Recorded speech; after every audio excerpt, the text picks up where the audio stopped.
हरि ओम नमो भगवते वासुदेवाय। श्री ओम नमो भगवते वासुदेवाय। श्री भगवान अथ छठे अध्याय का महत्व। श्री भगवान वाच, हे लक्ष्मी, छठे अध्याय का महत्व सुन। गोदावरी के तट पर एक नगर था।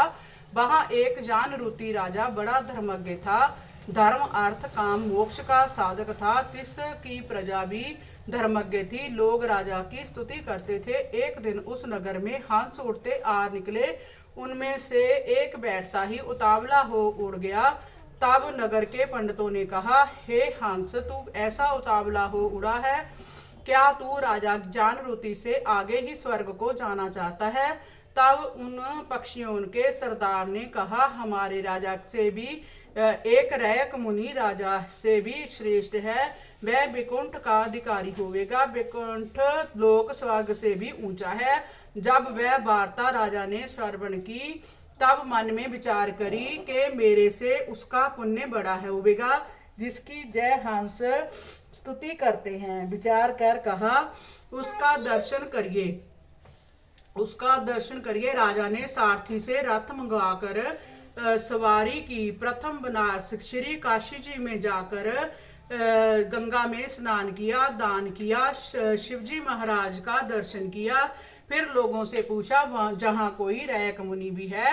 लोगों ने कहा। तब राजा दक्षिण देश को गया, द्वारका नाथ को परसा, वहां स्नान ध्यान कर दान किया। लोगों से पूछा, जहां कोई रैक मुनि है? उन्होंने कहा, नहीं। तब राजा पश्चिम दिशा को गया, जहां जहां तीर्थ पर गया तहां तहां जाकर स्नान करके रैक मुनि से पूछा। फिर राजा उत्तर दिशा को गया, ब्रह्म बद्रीनाथ को परसा, वहां से राजा का रथ आगे ना चला। तब राजा ने कहा, मैंने सकल धरती की प्रदक्षिणा करी है, किसी स्थान पर मेरा रथ नहीं अटका। जहां रथ अटका है, जहां कोई पुण्यात्मा रहता है, जिसके तेज से मेरा रथ नहीं चलता।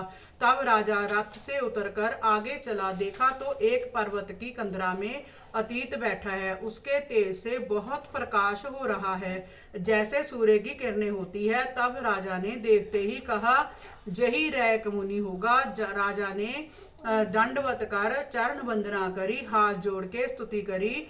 हे गोसाई जी, आपके दर्शन कर मेरा कल्याण हुआ। आज मेरा जन्म सफल हुआ। आज मैं कृतार्थ हुआ हूँ। तब रैक मुनि ने राजा का आदर किया और कहा, हे पृथ्वीपति, तू चार धाम के परसनहारा, धर्म के साधन हारा है। तू पुण्य आत्मा है। सत्कार सहित राजा को अपने पास बिठा लिया। तब कंद मूल मंगवा कर राजा को दिया। तब राजा ने मुनि से पूछा, आपका तेज किसके बल से है? तब मुनि ने कहा, हे राजा, मैं तो अतीत जटाधारी भस्म मांगी कोपनधारी हूँ। पुण्य क्या करना था, माया मेरे पास नहीं। पर हमारे जहाँ एक बात है, नित्य गीता के छठे अध्याय का पाठ करता हूँ। इस कंदरा में उसी का उजाला है। जय सुन कर राजा ने अपने पुत्र को बुलाकर कहा, हे पुत्र, आज से तू राज्य कर, मैं तीर्थों की यात्रा को जाता हूँ। इतना कहकर राजा ने राज त्याग दिया। रैक मुनि से गीता के छठे अध्याय का पाठ करना आरंभ किया। इस पाठ के प्रताप से राजा त्रिकालदर्शी हुआ। इस प्रकार वन में कई वर्ष बीत गए। एक दिन प्राणायाम करके दोनों ने त्याग किया। स्वर्ग से विमान आए, उन पर बैठकर वैकुंठ को गए। श्री नारायण जी कहते हैं, हे लक्ष्मी, जे छठे अध्याय का महत्व है जो तूने सुना है। इति श्री पद्म पुराणे सतीश्वर संवादे उत्तराखंडे गीता महत्व नाम छठो अध्याय संपूर्ण। हरि ओम नमो भगवते वासुदेवाय। श्री ओम नमो भगवते वासुदेवाय।